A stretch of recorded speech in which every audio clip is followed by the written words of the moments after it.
Perkenalkan, nama saya Yola Trisnela Purba dari kelas 10-1. Jadi di sini tujuan video saya akan menjawab pertanyaan-pertanyaan yang Ibu beri kepada saya tentang sumatif kami kelas 10 di unit 3 ini. Jadi di pertanyaan pertama, siapa kamu dan mengapa kamu menjadi Kristen? Saya adalah umat manusia yang diciptakan oleh Tuhan dengan segambar serupa dengan Allah. Lalu yang kedua, mengapa kamu menjadi Kristen? Karena saya telah diciptakan oleh Tuhan Yesus dan saya telah diutus Tuhan Yesus untuk datang ke dunia untuk mengikuti ajaran Tuhan. Dan mengapa saya menjadi Kristen? Karena saya dipercayakan oleh Tuhan untuk mengikuti ajaran Tuhan Yesus dalam kehidupan saya ini. Lalu yang pertanyaan kedua, tokoh Alkitab mana yang menginspirasi dalam kehidupan saya?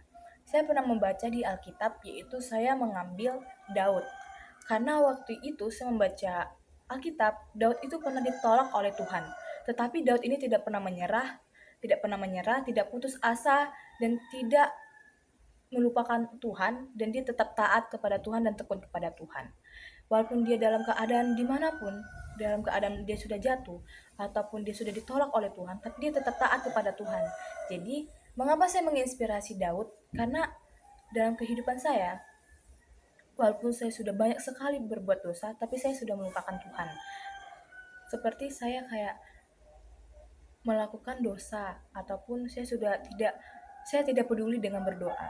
Jadi itu yang menurut saya menginspirasi dari Daud, walaupun dia sudah ditolak oleh Tuhan, tapi dia tetap tekun sama Tuhan. Jadi itu yang saya ambil dari tokoh Daud. Mungkin saya akan bisa seperti Daud, jika dia sudah ditolak oleh Tuhan, tetapi dia masih tekun kepada Tuhan. Begitupun aku, walaupun aku sudah berbuat dosa manapun, tapi aku akan terus selalu mengingat Tuhan dan selalu berdoa dalam keadaan apapun itu. Lalu, pertanyaan ketiga, hal apa yang membuat perubahan dalam kehidupan kamu? Jadi di sini saya akan menceritakan tentang kepribadian saya, hal apa yang membuat perubahan dalam kehidupan saya. Jadi, pertama, saya menyesali. Mengapa saya melakukan hal itu? Kenapa saya nggak melakukan hal yang baik? Dan saya kenapa nggak lebih harus melakukan hal yang baik? Kenapa harus melakukan hal yang salah? Seperti kayak misalnya aku tuh melakukan hal yang salah, seperti aku ngomong kotor. Kenapa aku harus ngomong kotor? Kan aku bisa kayak ngomong biasa aja tapi nggak harus ngomong kotor. Jadi itu menurut aku menyesal. Kenapa ya aku melakukan itu? Dan itu yang pertama. Lalu yang kedua, menyadari bahwa itu adalah perilaku yang salah. Menyadari itu adalah perilaku yang salah ataupun tindakan yang salah. Seperti contoh, aku mengambil satu contoh dalam kehidupan aku, yaitu aku berdosa. Kenapa sih? Aku kan selalu berbuat dosa, yaitu tentang ngomong kotor, berbohong, ngomongin orang. Lalu kenapa aku melakukan itu? Kenapa aku harus melakukan itu padahal tidak akan menjamin untuk ke masa nanti? Dulu aku selalu mikirin itu, kenapa sih aku harus melakukan itu? Padahal kayak gak terlalu penting untuk membahas hal yang aneh, kayak ngomong kotor itu gak berpengaruh dalam apa-apa, terus ngomongin orang juga gak berpengaruh dalam apa, dan berbohong itu juga adalah hal yang tidak bagus.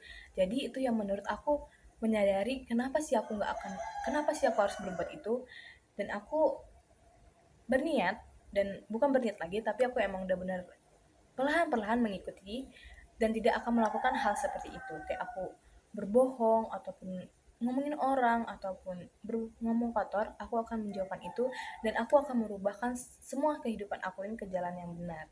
Seperti aku tidak melakukan hal-hal yang salah dan tidak melakukan hal-hal yang tidak enak menurut orang lain dan berdosa kepada Tuhan.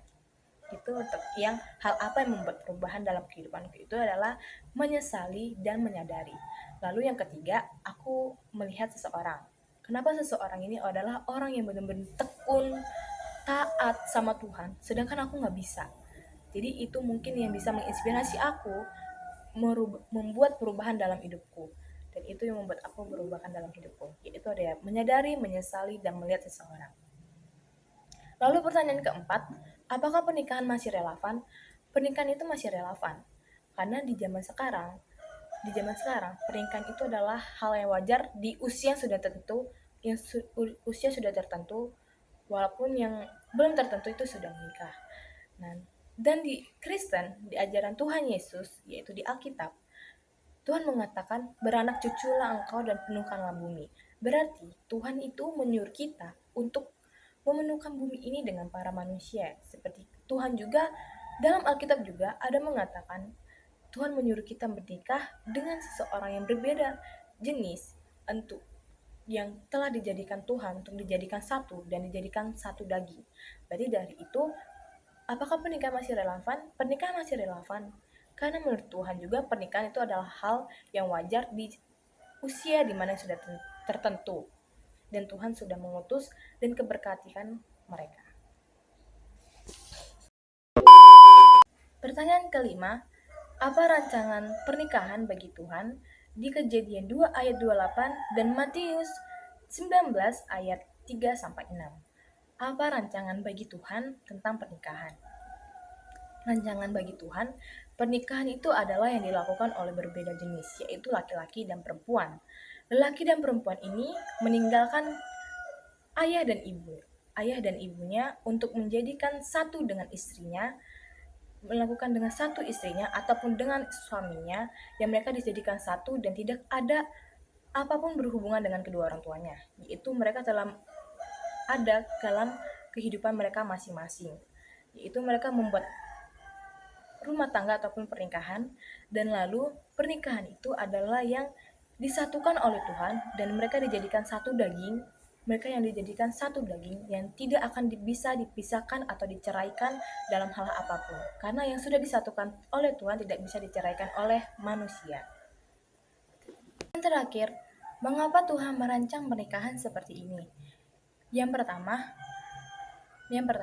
Tuhan melihat bahwa manusia itu hanya hidup sendiri.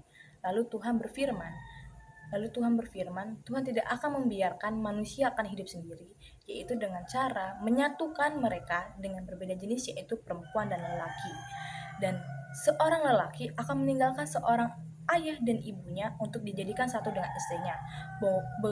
Begitupun perempuan, begitupun istrinya.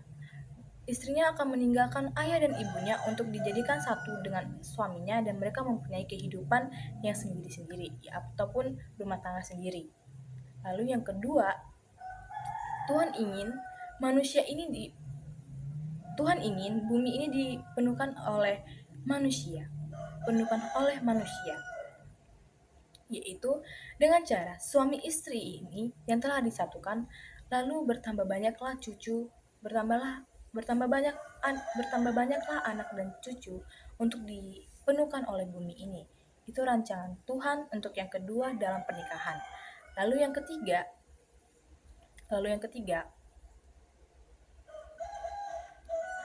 pernikahan itu adalah pernikahan yang telah diutus oleh Allah. Bagaimanapun hal itu yang terjadi, apapun hal itu yang terjadi, yang telah disatukan tidak akan diceraikan oleh siapapun, walaupun itu manusia yang menceraikan, tapi itu tidak akan diceraikan oleh Tuhan. Karena yang telah disatukan tidak akan terpisahkan oleh Tuhan. Itu yang rancangan Tuhan tentang pernikahan ini. Karena pernikahan juga, Tuhan juga berfirman bahwa pernikahan itu adalah yang sudah disatu dagingkan perempuan dan lelaki yang tidak akan dipisahkan oleh siapapun, dan mereka juga yang sudah dipisahkan oleh kedua orang tuanya dan mereka mempunyai kehidupan masing-masing. Sekian dari video saya Yola Jesinela Purba. Sekian, terima kasih. Maaf Ibu Yola lama. Macam tak betul je budak ni. Oke teman-teman, terima kasih